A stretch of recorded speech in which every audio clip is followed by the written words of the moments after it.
Level number 10. Different data types and Pythons. Number A that integers. Number equals to 25. Number B that string. Number equals to quotation mark rest. Number single line. Message equal to quotation mark. So there are 3 quotation marks. Hello dot welcome to Python to programming, and also the 3 quotation mark and number multiline. So number C that plot. So there's a grade equals to 89.5.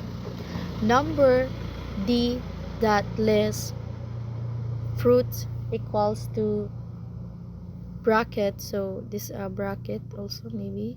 So quotation mark and apple that banana to mango.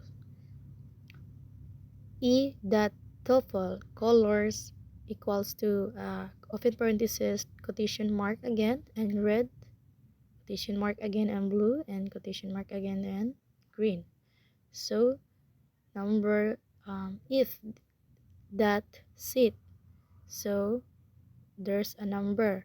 Numbers equals to bracket. So nasya din na. And also 1, 2, 3, 4, 5.